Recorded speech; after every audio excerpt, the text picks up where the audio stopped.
Okay, so how do I get to swing a 92 kilo kettlebell and not snap my spine in half? Here we go. So it's all about the preparation. So first of all, I normally start most of my workouts off with Dr. Lock's Big Three for shoulder stability. So it's a sequence of 3 movements and positions. So I aim for 3 sets of 15 to 25 reps. I'm using a little 3 kilo weight here. So if you get to sort of 3 or 4 kilos on these, you're doing pretty well because they are tough, small movements.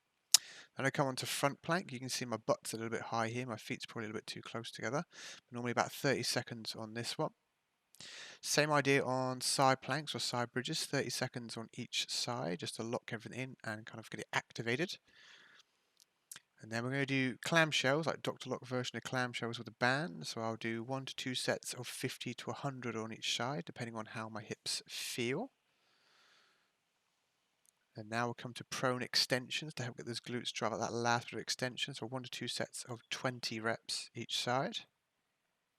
And then we've got bird dog, cat, camels. That's to kind of put everything together and lock in a bit more shoulder stability as well.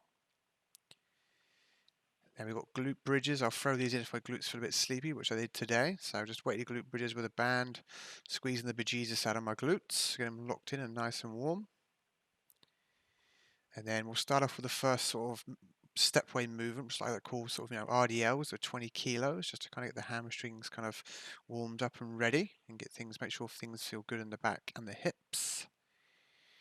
Then I'll do 20 kilo kettlebell for the swings. So I'm working on trying to get nice snappy movement, try and get my balance, my connection to the floor all tied in.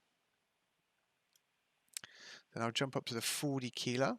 So already can you see there's a little bit of a difference in velocity of the kettlebell here, even with this weight. But again, trying to be as snappy as I can with the hips, trying to stay connected to the floor. Being connected to the floor, very important, very important. And then we've got the 68. So again, a little bit slower again, but again, still trying to snap my hips, still trying to stay connected to the floor so I feel nice and stable as much as I can. And then I'll have a 3-minute rest, and then I'll go in with the 80 kilo. So again, try and stay connected to the floor. See, I'm a little bit wobbly here. So have a little bit of a tumble in a second. But again, still trying to fight for grip. There we go. And still trying to find for hip snap. And then I'll rest for sort of 4 minutes, and then I'll do my sets with my 92 kilo, the big boy, or 202 pounds. Again, fighting for connection to the floor, fighting for hip snap, trying to get in charge of that weight, try and use my hips as much as I can and try and take some of the strain off of my back. The more that comes from my hips, the safer I am and the more reps I'll get out before the back starts to get tired. So warm up the components, put them together, confidence in technique, and away you go.